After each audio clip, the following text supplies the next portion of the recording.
I'm focused on his spirit cause it keeps me from his fire. The Holy Ghost was with me, so my fear I leave behind. My sins were all diminished when he took that breath and died. And if you think I'ma give up on my God, the devil is a lie.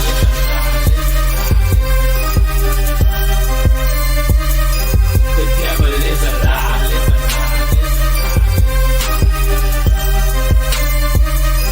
The devil is a lie. Hello. Welcome to Black Tea News. I'm your host, Christina Barr, and today we're going to be talking about how the Biden administration, there was a whistleblower that came out talking about a program that they had to forgive the loans of non-white farmers, and they were challenged on it, but I guess the Biden administration continued to do it anyway, so that's what they were talking about. Also, Angel Reese, who is a famous female basketball player. She had alleged that there were some fans saying some racist stuff, and so the women's league, they investigated, and surprise, nothing happened. Nothing had happened. So we're gonna be talking about that. And man, Angel Reese is like all over my like TikTok feed because she just she was having a rough time with some shooting the other day. So funny stuff kind of going on there. Also, Elon Musk had some thoughts about the big beautiful bill. So we'll be talking about a little bit of that today as well. Also, there's aid going into Gaza, and it's by like the Israelis and the US, and the UN is upset about it, and Hamas is obviously upset about it because they would take the aid from the UN and they would like sell it back to the people. And so now they're upset, and I guess the UN is upset because they know what goes on, and it's not, according to like other sort of commentary and stuff, it's not that AG Hamilton had put it as, is not that the UN is pro Hamas necessarily, but they don't make too many waves and they can still do some good, and they don't get into too much trouble with Hamas and stuff. So they're trying to maintain some neutrality. So it's just kind of interesting watching the world continue on and being so upset about something that you would think is a good thing. People are getting aid. But before we jump into everything, I encourage you guys to go to blackteennews.com, check out different content on my website, articles, videos, etc. If you like what I do here, please consider leaving a donation on the website because it does cost a stream, run my site, all the good stuff, so you guys can support. I very much do appreciate you guys. You guys can also check out different merch that's available on the website as well. You guys can also check out my different books that are available on Amazon. There's a link in the description that'll take you to a page with my Amazon stuff. You guys can check out all that I have of 18 books published altogether. 2 are nonfiction. Some are children's chapter books like Super Kid and Super Kid 2. And I do have a picture book, bigger, that's coming out very soon. I'll just flash where's my little image? I don't know what I did with it. You know what? I think it's in the other room. Anyway, I have a picture book about a little baby dinosaur, and his dream is to become bigger. So I'm going to go ahead and be releasing that very soon. I'll just keep you guys updated when that is officially coming out and when I have that all arranged and so on. So I'll just keep you updated on the steps as I go through that process. Very excited about it. It's been a little long project. So anyway, these are all my little announcements for now, I believe. So we'll just go ahead and jump right into the news. By the way, Laura Trump was asked about Jake Tapper and his apology. And you guys know I've been on this for a while. I wrote an article about how his apology wasn't good enough. And somebody like pushed back on me and was like, well, he apologized. That should be good enough. I'm like, no, he didn't apologize for how he tried to smear her as someone mocking Biden's disability, which people were, trying to say he had a stutter to cover for his cognitive decline, so it's not just a matter of, oh, she was right about Biden. It was, I thought she had evil motivations and I'm going to paint her as an evil person purposely doing this thing out of evil motivations as opposed to her just making a mistake. Like that was his whole shtick. But the apology, the apology wasn't even, I would say, a real apology. So let me see if I can find this snippet from Jake Tapper where he was asked about it on Piers Morgan the other day. And then I want to show Laura. I have the Laura clip pretty much pulled up. So maybe I'll just play the Laura thing if I can't find it really quick. But oh, I got him. I got them both. Okay. I'm sorry to harp on this issue so much, but it's just really, really, really annoying. And again, I don't really think that we're gonna get people any sort of accountability from these people. I don't. So the least I guess I can do and the most that's going to happen is that people remember that you can't trust them. So I have to remind people why they're just full of crap and you guys have to make your own decisions as a community on whether you tune into these people and you lend them any sort of credibility. So he was asked about Laura Trump on Piers Morgan Uncensored. But Jake, in your case, do you feel that you owe the American people an apology for slightly dropping the ball with this and not just to Laura Trump? I feel like I owe the American people an acknowledgement that I wish I had covered the story better. That knowing what we know now and looking back on that interview, which I feel tremendous humility about, she was right and I was wrong. I did not see in the moments he was having, I did not. If you feel like tremendous humility, do you have to vocally say that repeatedly, like in every interview? Or do you guys think that's something that a PR firm probably told him that he ought to say? Or maybe it's, I don't know if a PR firm would tell him to say that. I just think he's trying to run a game. And I think he owes American people more than you should have did a better job. Like, what about an explanation? What about a vow to just do better, be better? And he could do that starting with Laura Trump, but let's keep watching. See that as cognitive decline. She did. Our reporting suggests that she was correct. So I feel humility. I've apologized to her. And I feel like, and I think this is something, quite frankly, that other journalists should think about when it comes to other mistakes, because I'm surely not the only American journalist that wishes he or she had covered this better. In legacy media, I should point out, conservative media was on this from the very beginning. And yet, if conservatives were writing this book, they would not be having all these people on CNN nonstop doing interviews about their books coming out, especially because the conservative media would have pointed the finger at the media, and Jake Tapper's book fails to do that. Stephen Miller, not the Stephen Miller who works with Don in the Trump administration, but another Stephen Miller journalist, he read it and he did a review of it, and he said what's really amazing about the book itself, there's not like really crazy bombshell revelations that you wouldn't really expect or know if you've been paying attention the past couple years. But what's really amazing that they try to pull off is that it's as if the media doesn't exist, as if they didn't have a role in it. Like nobody from the media is really held accountable in it. It's pretty remarkable. So he doesn't feel like he owes us apology. He just needs to, just an acknowledgement that, yeah, he should have covered the story better. Not better, just absolutely differently, because he did cover it. So in the Laura Trump thing was something that I think he's only talking about because it was so bad that it was so obvious that he was going to be asked about it. It needed to be talked about. Okay? It was obvious. His co-author, as a matter of fact, there was a thread with the Stephen Miller had talked about some stuff with Jake Tapper, and he mentioned the Laura Trump interview. He's like, okay, well, other than the Laura Trump interview, and they're like, why are you saying other than the Laura Trump interview? Like that was a big deal because he tried to cover for Biden, the Biden White House. But you don't get any credit for acknowledging everything. You report the news, and we were reporting to you.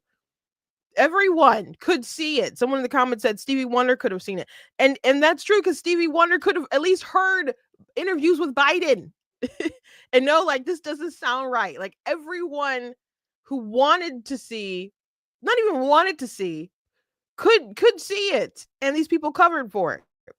And I played for you guys the Laura Trump interview. I've talked about it at nauseum, but this is new because Laura Ingraham asked her about this so-called apology. This is a so-called apology that I apologized to her. I called her up. By the way, that their confrontation happened in 2020. In 2020, he apologized a few months ago, maybe like 2 months ago, because he's writing the book. And he said, oh, well, according to our reporting from the book, she was right. So I don't even feel like that. That doesn't come off as humility to me as all anyway, but here we go. Laura, when did that apology come? And if you don't mind sharing with us, what did he say? Yeah, Jake Tapper called me about 2 months ago, actually. 2 months ago. He said, I have this book coming out, and I know everybody's saying that I should apologize to you. I plan, whenever the book comes out, to go on TV and I will say, you were right and I was wrong. And I guess to Jake's credit, he did that. Now, Laura, I think the overarching thing here, though, is that the damage is done, right? We were so close to something so dangerous happening to this country. I mean, look at what actually happened. Look at the millions of illegal immigrants able to pour in. People are questioning now, who was actually in charge of this country. I guess whoever was in charge of the auto pen. We really have to think about what would have happened if Joe Biden would have been elected. These people would have swept his condition under the rug even more. And Jake Tapper saying that this is like a Watergate level type of situation. Now that he played a role in it, it feels a little bit too late to me. I do appreciate that he did keep his word, though, and come out and say that I was right. Did he actually call you, or was the on-air dramatic apology, was that it? No, he called me and said that he was going to do this. So then. Okay, but he didn't actually apologize to you in a subsequent phone call. He said he was going, it's like so convoluted. Yeah, he said it's something kind of like that. odd. And then, as people were kind of ribbing him more, he said, I told you whenever the book comes out, I guess it was May 20th. Yeah. I would come out and say it. So, but she's a good one. She's a good, Laura. You're a good one for just kind of letting it go. And I guess what else can you do? But that wasn't an apology. When you call somebody, I'm by the way, there's just, it's clear that you were right. And by the way, everyone was saying that you're right. So what I'm going to do, mindful of the fact that I slandered you at the time and tried to, just really destroy your character when you were just pointing out obvious true things. It's obvious that everyone will mention this event. So what I'm going to do, Laura, is that I'm going to go on TV and say, oh, Laura Trump was right. I acknowledge she was right. It takes nothing to admit that. That's not humility. It's just obvious. How could you have a job at this point if you couldn't admit, oh, yeah, she was right? Because after Biden screwed up at the debate and everybody kind of saw him fall apart in real life, in real time, in a way that just could not be debated, and it was millions of eyes, people who don't normally watch politics are like, hey, I need to be a responsible citizen. Let me tune in for the debate. Got to see him just fold and get flattened. And the debate was so bad, like his tone, his whisper voice, his energy, his open kind of mouth gaping look, just some of the gestures that he had toward Trump's one-liners. It's not like he didn't say some things that made sense, but other times, like, I couldn't believe he how badly he botched the abortion section, and brought it back toward like illegal immigration. Like, we need abortion in case brothers you get impregnated by your sisters or something like that. It was and because illegal aliens are raping women, so you need abortion. Like, it was answers like that. It was so terrible. He just bombed so much, and that scared the Democrats. And that's when people could start leaking things, and that's when people could start writing op-eds, and there could be this big campaign to try to push him out so they could install Kamala Harris. That's when they decided to turn the tide.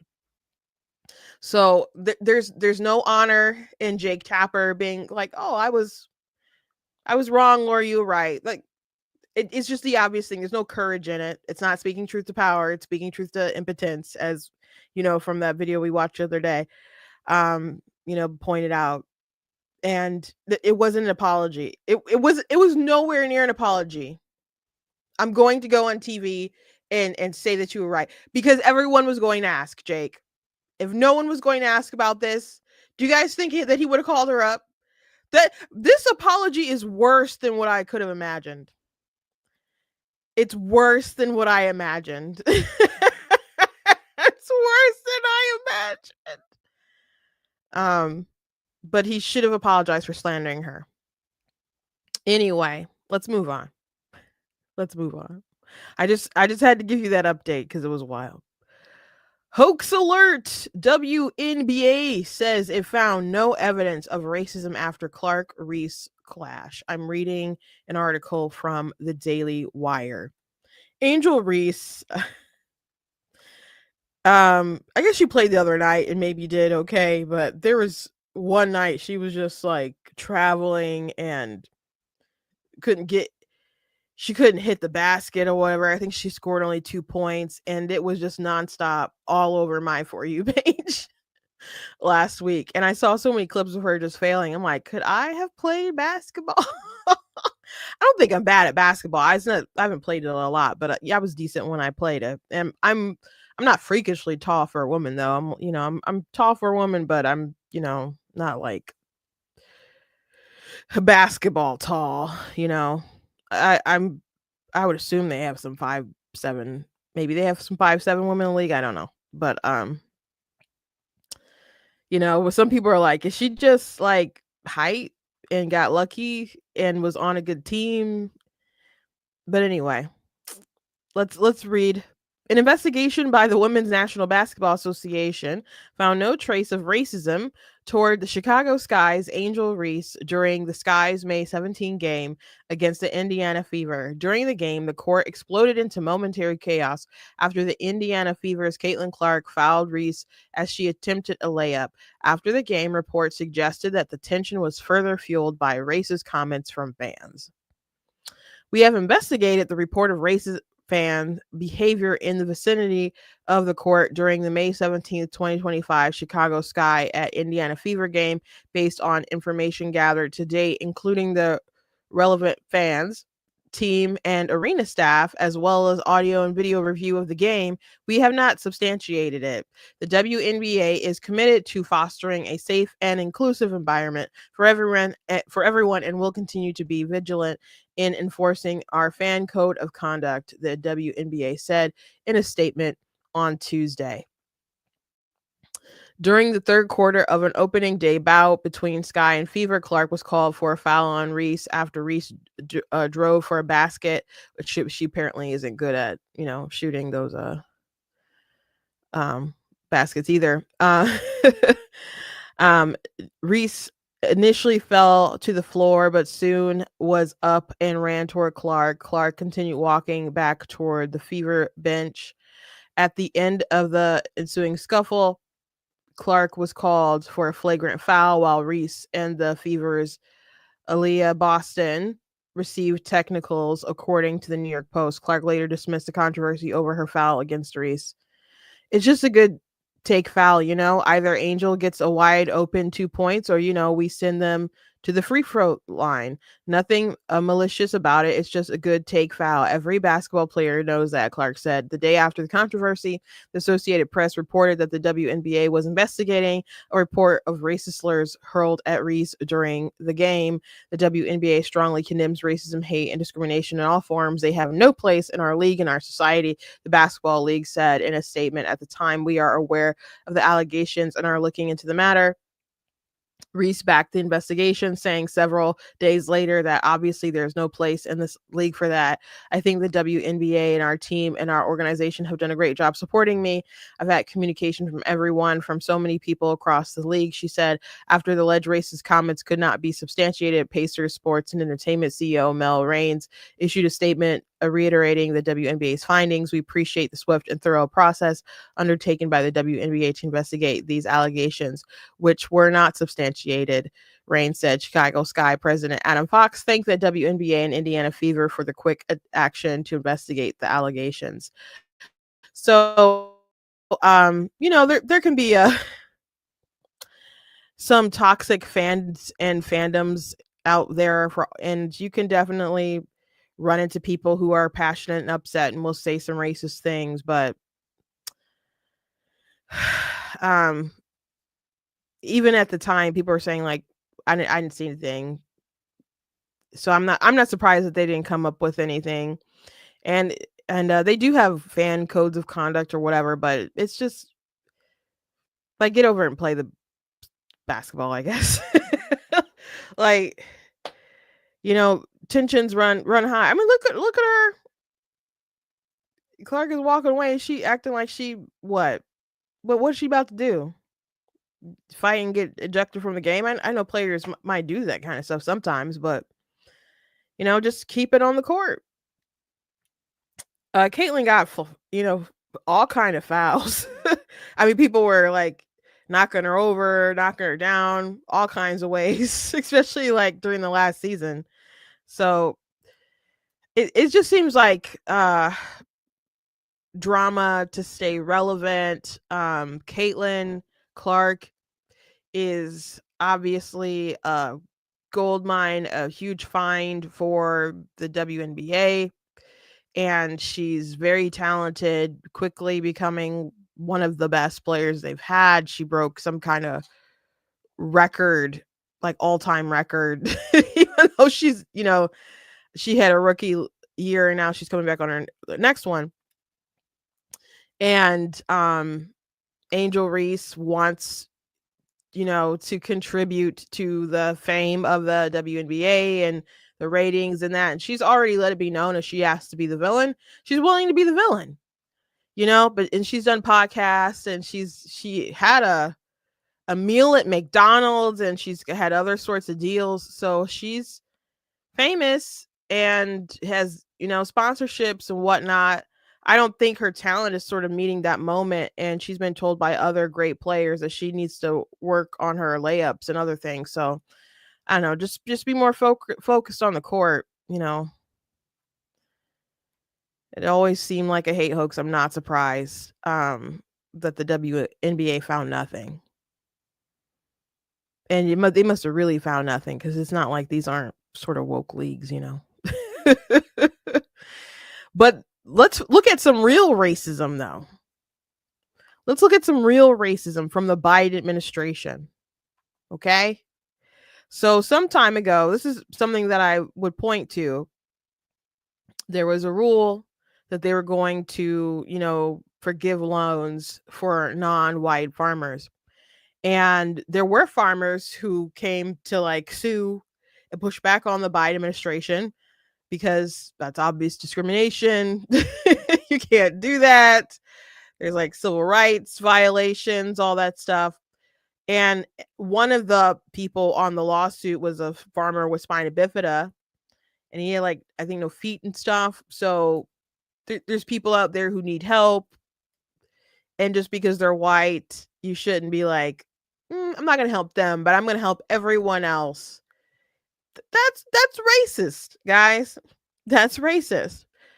By the way, we watched a video yesterday with former FBI director James Comey, and he was talking about how the Republicans are white supremacist adjacent. Someone did confront him about that at a book signing and wanted him to elaborate on that, and he wouldn't clarify exactly what he meant and substantiate his claims or whatever. He just, wanted to be left alone. But it's funny because there is blatant racism that you can see in a party, and it's clearly the Democrat Party. Some of them seem like they kind of want to learn a lesson. I don't know if they're going to, but this is an interesting story. When former President Joe Biden left Washington, D.C., he was leaving behind a DEI secret involving American farmers and $800 million in taxpayer money. And a United States Department of Agriculture whistleblower is now sounding the alarm. It was to pay off anyone who wasn't a white male loan. That was the only qualification for this loan forgiveness. And what was the reaction? So it was really silent. They were trying to keep this hushed because of the obvious implications of race-based loan forgiveness. Race-based loan forgiveness. It's in black and white, buried in the American Rescue Plan Act. The United States Secretary of Agriculture shall provide a payment in an amount up to 120% of the outstanding indebtedness of each socially disadvantaged farmer or rancher. The act explicitly lays out who's considered socially disadvantaged. So just to be clear, if you were American Indian, Alaskan Native, Asian Black, African American, Native Hawaiian, Pacific Islander, Hispanic, or Latino, and you were in that group, you were told you didn't have to pay your bills? Okay, so let's contrast that with like Comey and talking about the white supremacist thing, and that there's a group. He said one of the two major parties is white supremacist adjacent. And so, but we have it laid out here when they're talking about people who are socially disadvantaged. It's everybody else who's not white. It's all the people of color, right? But it's not the white people. So if you are of the opinion that every other race is disadvantaged except for the white people, every other race is disadvantaged except for the white people.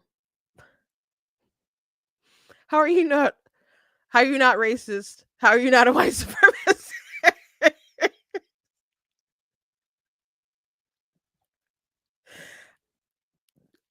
Riddle me that, Comey. What do you think of everyone else? What do you think of everyone else, bro? Like, you should look at folks obviously based on their circumstances, their personal circumstances, maybe family circumstances and so on, but not their race. That's obviously racist. Obviously racist. Let's go on. Essentially? Yes, that's correct. And that your loan would be forgiven up to 120% of the loan value. To me, it was combating racism with more racism. I couldn't believe that it was happening in today's age. James Dunlap owns a small family farm in Baker City, Oregon. He works 2 other jobs to keep his farm afloat, but did not qualify for the loan forgiveness because he's white. I knew what they were saying was that minority farmers were going to have their loans forgiven for no reason other than they decided to, they being the government. So. And how much money they had nothing to do with it. As far as I understand, not at all. It wasn't about hardship. It wasn't about financial situations at all. It was purely what box you checked under that ethnicity line on your application. If you checked a non-white box, you got the free money, no matter how rich you were. James and other white farmers sued the Biden administration and were successful. The loan forgiveness for any farmer who's not white was stopped. The judge writing in his decision, it was an actual constitutional harm that cannot be undone. And James and other white farmers will suffer the harm of being excluded from eligibility for that debt relief program solely on the basis of his race. That harm he has shown is irreparable. But this is where things get interesting. The Biden administration was not ready to give up. They passed the Inflation Reduction Act to help farmers who couldn't pay their loans. It was supposed to help all farmers, but News Nation has learned all farmers were not told about it. News Nation obtaining a copy of this email that was sent out to share information about new payments and or loan modifications that may assist you. But here's the catch. Our whistleblower says it was only sent to the minority farmers, aka the socially disadvantaged group. And he says USDA workers were even instructed to tell that group to stop paying their loans because they would still be forgiven. The whistleblower says none of the white farmers he works with received the email. They got nothing. You know, it might not meet the legal definition of fraud, but it isn't right. It was discriminatory, it was unethical, and the people who pushed it are still in charge of the agency. They're still in charge. Yes. At our national office, they're still, Trump hasn't got rid of them. We reached out to the United States Department of Agriculture. They did not respond to our specific questions or our questions about what the whistleblower said, that some of these DEI policies still remain in effect and in some of the documentation. But they did send us this statement, Elizabeth. I want to read to you in part. It says, it is absurd that while the Biden administration was driving up inflation, American taxpayers were forced to fund billions in woke DEI initiatives. No one should be shocked that Biden weaponized bipartisan farm programs to discriminate and provide taxpayer dollars to one group based on race and not on merit. On day one, Secretary Rollins issued a memo to rescind all DEI programs. Instead, USDA is reprioritizing unity, equality, meritocracy, and colorblind policies. And the USDA says they are also reviewing the Inflation Reduction Act funding to ensure that that money is now going out to all farmers equally instead of just one specific group. All Elizabeth. right, Brian Enton, thank you so much. Coming up for Isn't that a wild story? So even when they were shot down, because I remember people suing them and stuff. Obviously race is what they were doing, and to not care about how much money the farmers might have had, as long as they weren't white, they were going to try to forgive those loans. That's just crazy. That's wasteful and insane. Like, not everybody needs necessarily needs a loan or needs any kind of assistance, period. I mean, like, sometimes in the debate about like free lunches and school, in funding school lunch and other stuff, you know, I was on school lunch, free lunch, until the day I graduated. And so were most of my siblings for most of their lives. Or we were on reduced at some point in time. But there were kids that I graduated with who were very wealthy, who obviously didn't qualify and didn't need to qualify. It might be nice, but like, we have national debt and other stuff. You know, you budget what's necessary, help, where people have need, but do you just need to dish out money everywhere and not consider like what people make themselves?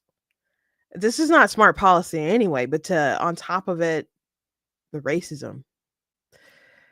Someone said, so there's no such thing as a disadvantaged white person. Just wow. I don't even know. I mean, they clearly left that out of the sort of qualifications because they didn't want them to qualify, I guess. And not that I assume that they know that there are white people who are disadvantaged, but I guess they always have their white privilege.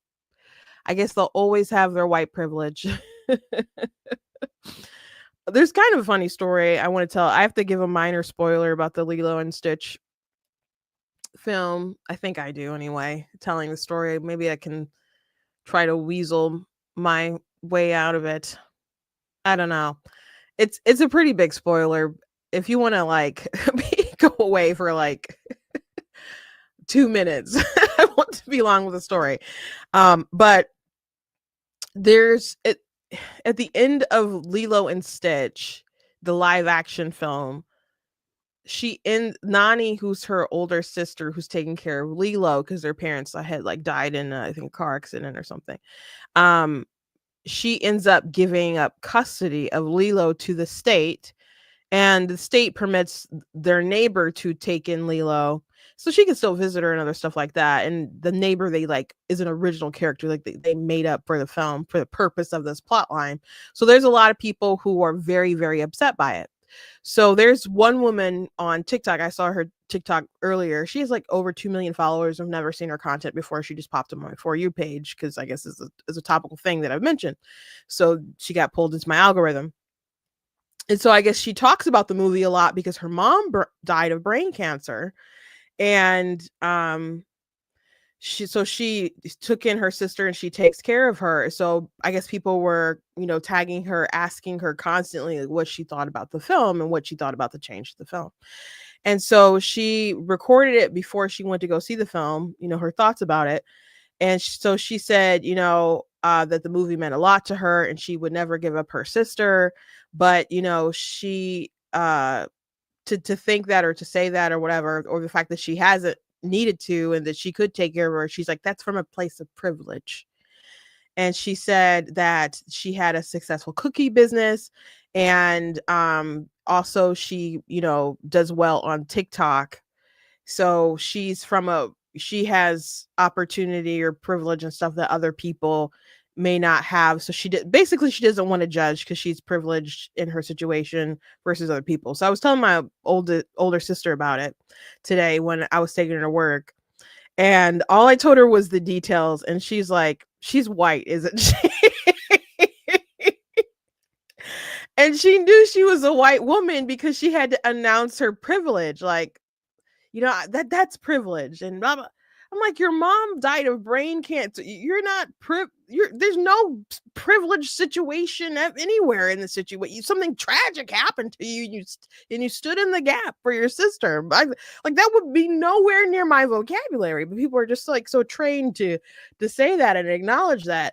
And I'm like, and you made a cookie business? Like, how is that privilege? Like, I can understand if you like inherited like, and you have like blue blood money or something like that from a long generation of selling cookies, from the Mayflower on down or some. But if I don't know, again, I don't know anything about her, but I'm like, if you built a business, I don't think that's privilege. It's you making right decisions and you earn that. So I didn't like her take. I ended up responding to her. I can't post it on like as a YouTube short because it's too long, but I also didn't. I didn't like her excuse for it because it's like, okay, so keeping your family together and being able to do that's just something for the privileged who have money. Like, you will struggle in life to do the right thing. And doing the right thing, you're not just automatically rewarded and everything is all easy. Sometimes it's really hard to do the right thing and keep your family together and raise them or whatever. But ultimately, I said to her, I'm like, there's too many people telling women in poverty or women in general, or especially women of color, that they're too incapable of raising their families. Specifically like abortion debate stuff, but I didn't want to get deep into the abortion stuff on the topic of the video, but we see it again and again and again and again. So I just thought it was funny. She's like, she was white, wasn't she? Like, yep, she was, because they're so trained on that white privilege, white this privilege. That's just, not saying that there are other groups that say privilege stuff sometimes, but you guys could probably guess that she was white too. You guys could probably guess that too. Anyway, moving on. I want to talk about the big beautiful bill for a second, and Elon Musk was upset about it. And I wonder if folks are going to come at Elon for talking about it, because there's some MAGA folks that are very much, if you go against the narrative, you're a traitor and we have to attack you.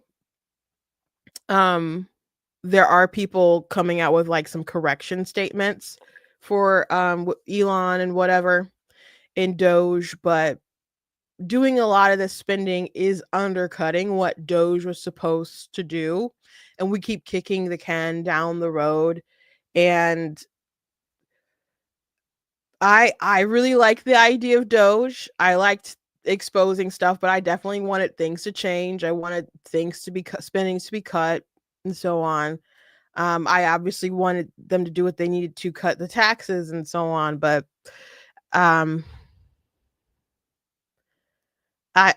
we need to stop spending so much money. We got to cut something somewhere, and we can't just keep saying we're going to do sometime in the future and then just keep raising the limits. And it's just a burden on us. It's a burden on our future children and their children and so on, for as long as we can manage to keep our country going. Like, someone has to tighten the belt. And Elon, who pays more taxes than anybody, probably would prefer that they tighten the belt, not just so he doesn't have to pay so much in taxes, but if you're paying a lot of the money that's being spent, you're looking at where it's going, and it's probably like, oh my gosh, I can't believe they spend it on that. It's been on that and that dumb thing and that dumb thing. So he had some thoughts. So, I was like disappointed to see the massive spending bill, frankly, which increases the budget deficit, not just decrease it, and undermines the work that the Doge team is doing. I actually thought that when this big, beautiful bill came along, I mean, like, everything he's done on Doge gets wiped out in the first year. I think a bill can be big, or it can be beautiful, but I don't know if it could be both. My personal opinion. So the words aren't too harsh. I think it's just kind of, he said, I was disappointed. It can be big or it can be beautiful, and it can't be both. So Stephen Miller, this time I am talking about the Stephen Miller from the Trump administration. He said Doge cuts are discretionary spending.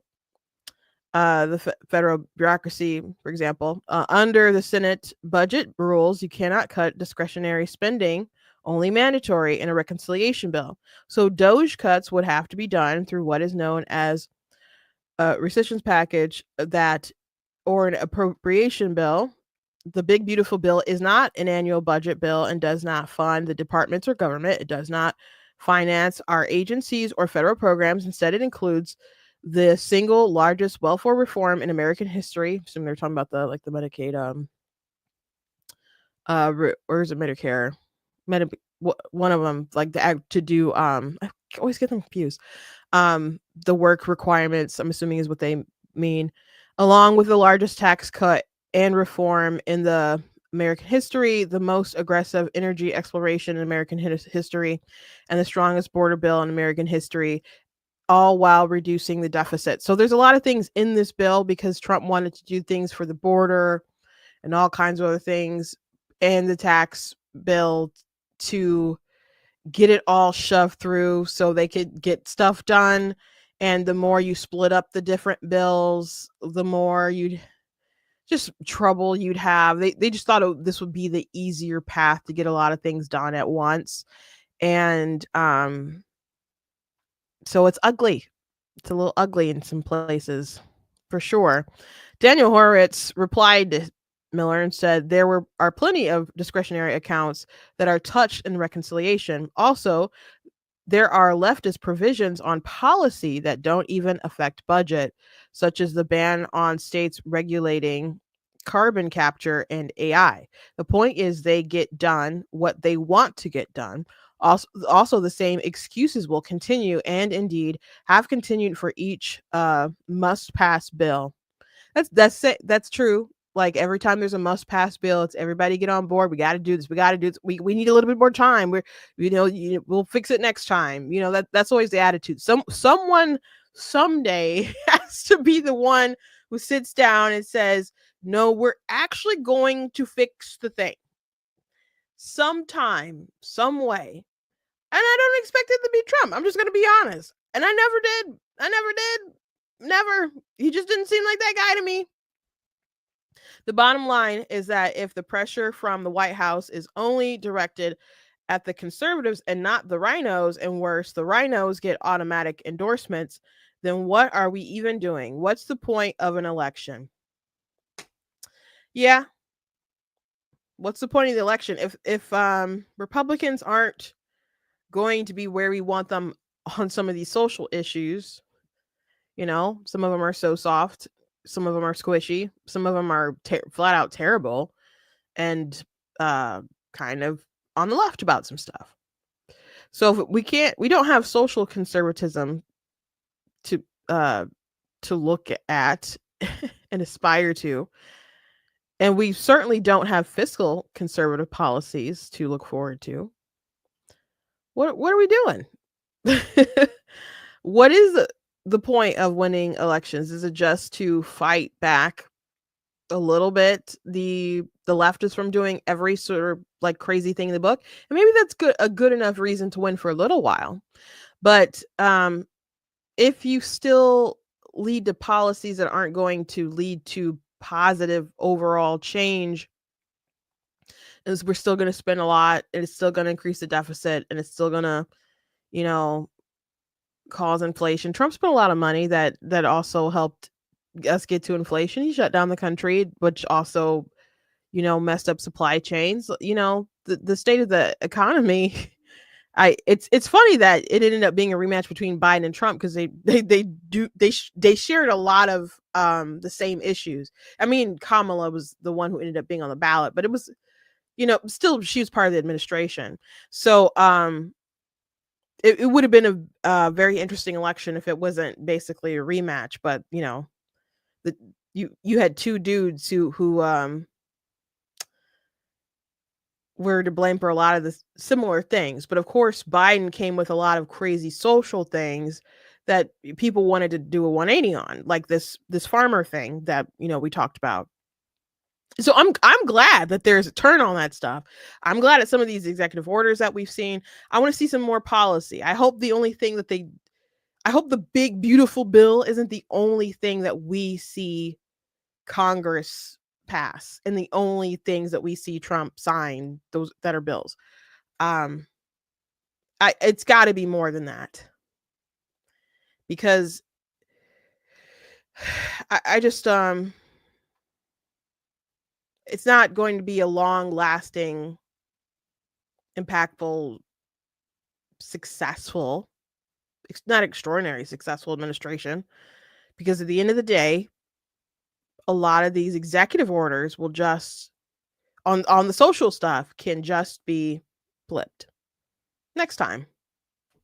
So we've got to have a more productive Congress, and maybe we can get that after they get the tax cuts through, like at the no tax on tips and stuff. That those were important things, you know, campaign promises, and they need to get those through. So maybe they can focus on some other things that Trump can sign and so forth.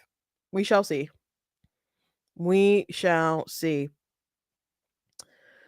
But Elon, I can understand him being disappointed, and a lot of people are, and there's some Congress people out there a little confused at Republicans being angry at them. I did think Doge was a good idea. That was one of the things that got me excited about them, like actually trying to run things efficiently and looking at where the money was going, and you know, proposing all these cuts. And Elon has gone through a lot of headache. There's been a lot of press. There's been a lot of headaches over the Doge efforts, and if they can't implement some of these things, you know, there's no real change. What was it, basically a meme war? You know, like just some exposing, like and talking about it on the internet. I want it to be more than that, and I hope it is, because I don't want to black pill Elon Musk from politics. Like he was asked a couple weeks ago, I think, and said about politics and getting involved, and he basically said he wasn't gonna like spend that much kind of money. And I can understand not wanting to spend like hundreds of millions of dollars per election anyway.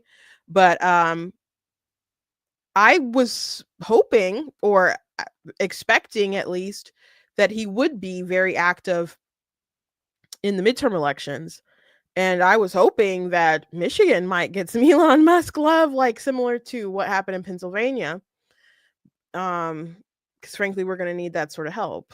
I think if we have any sort of chance. So if he's black pill and is like, you know what, I thought we were saving the world. I thought this was going to be, the beginning of the end of human civilization, and these folks just wasted a lot of my time. If he's getting to that point, I'm not saying he's totally at that point, but if he heads toward that way, I just think that would be a shame for many reasons. Someone said productive and Congress are terms that don't go together. And that's a shame. But you know what? People bring up that Biden's Congress was they got things passed, and they had some bipartisan stuff that got passed as well. And that's one way that they'll try to rate Biden as being successful. Now, they were trash things in a lot of cases that they pushed through, including, some racism that we talked about in this episode. But I don't know, if Biden can get stuff done and Obama can get stuff done. I just, Trump got other things done too. Like they got the First Step Act done in his first administration. So I just don't want all this positive stuff regarding DEI or I don't expect the DEI to be long lasting. I'm sorry. I just think that's going to end up getting overturned by the next person. And I think the only way that doesn't get like overturned is if the voters themselves, really are up in arms and are really sick of this stuff, and the Democrats open their eyes to it and say, oh, we better not implement these racist policies. But they have so many crazies on their side, and they're so ideologically driven to this stuff. That stuff gets overturned, executive order right away. But at least some of the stuff with like the girls' sports and so on, like they can pass some bills that are long lasting in that area. Democrats know that crap is unfair. And if they oppose it, that's really bad for their reelection efforts. Like, go put on a bill. Like maybe they'll wait like strategically, like right before midterms, and say, "Oh, you're gonna vote against the only boys can play on this sport, or girls can only play in the sport. The Fairness to Women's Locker Room Act. You're gonna vote against that and put that on a commercial." Like maybe that's the goal. I don't know, but I do want them to do some long lasting stuff for sure. Last thing I want to mention, I already kind of mentioned this in the intro, but there are aid trucks going into Gaza and getting to the people, but it's not being done through the UN. It's something that America and Israel is working together on, and Hamas is not happy about it.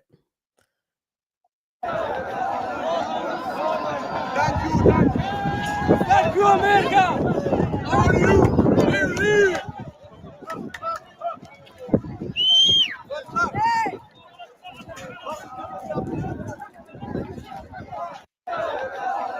So, Casey from the Daily Wire is reporting that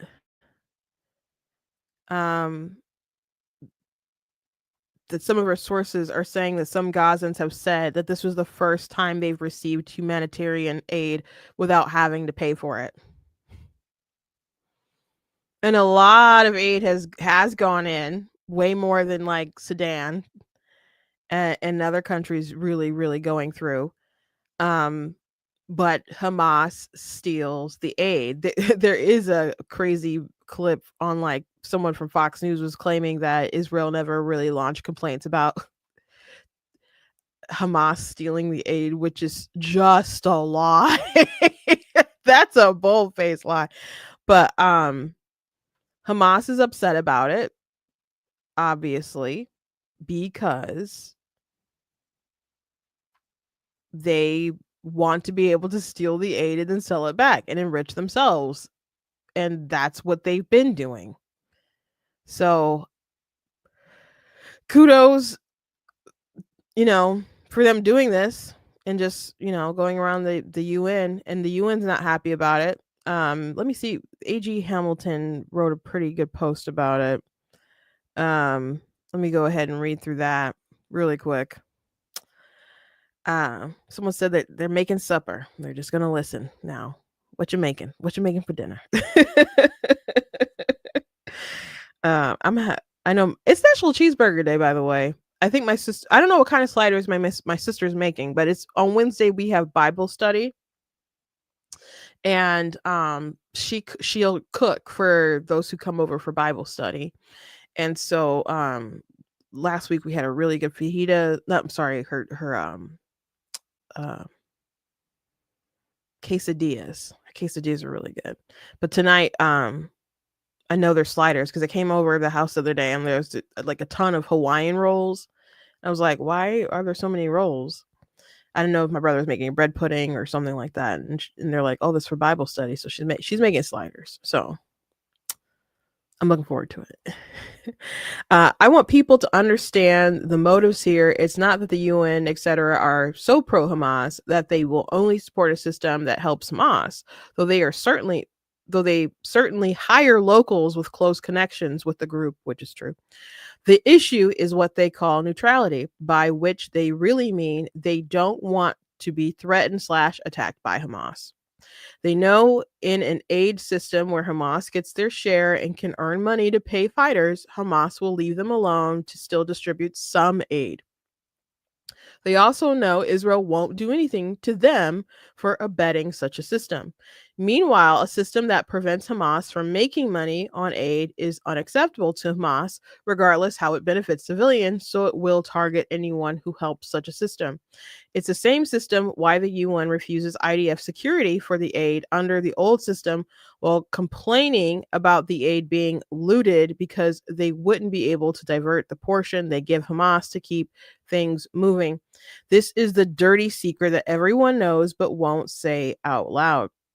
So the easy answer for the UN and other NGOs is just to support the old system, even if it comes at the expense of the Palestinian civilians getting free aid and perpetuates the war by helping Hamas. They call it neutrality, but it's really just preferring a system that helps the terror group in order to get that terror group to sign off on their activities. So reportedly, allegedly, Hamas is trying to release some of their aid at the same time the US is giving aid. And the question is how do you have aid to give? Stuff you already stole that should belong to the people. So anyway, we live in a crazy world. Someone said, you got Bible study tonight too, but you want to come for the sliders. I don't think she's made. I'm sure they'll be good. She's a really good cook. She's a really good cook. I mean, we can all cook, but she cooks more often, and she knows how to make more things. Like she can make Korean food. She can make really good Mexican food. She can make American style good Italian. Her chicken parm is really good. Though I don't think she's ever made a homemade sauce. So we are getting the Prego stuff, which I like. I do like Prego.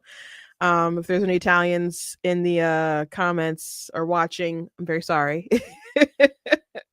Hashtag not sorry. She,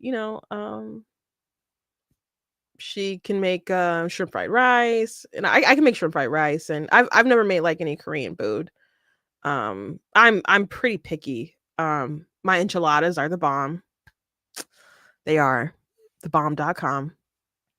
I have made homemade noodles and pasta sauce and meatballs and zuppa toscana, and that takes a minute though to do all that stuff. I'm so pressed for time that I don't cook a lot, but I can cook for sure. I've made beef Wellington before, which is not cheap. So most of the time when I make Wellington, they're chicken. But yeah, I can cook. Mad Hatter says you do all the cooking in your house. It's just a lot of time. I wish you could split yourself into more than one person and work and do things. But anyway, that's all I got for you guys today. Hope you guys enjoyed the show. Please go to blacktnews.com, check out different content on the website. articles, videos, etc. If you like what I do, please consider leaving a donation on the website, because it does cost to stream, run the site, all the good stuff. So you guys can support. I very much do appreciate it. Appreciate you guys. You guys can check out different merch that's available online, like different teas and mugs and so on. You guys can also check out my books that I've written. There's a link in the description. I'll take you to an Amazon page, and I have 18 books that are written all together, soon to be 19, but that are released and published. And I'll keep you guys updated on my picture book, Bigger, and when that is out and when it's available for pre-order and when it can be signed and all that stuff. But yeah, I'll keep you guys updated. I'm really excited about that. So anyway, God bless you guys, and I will see you tomorrow.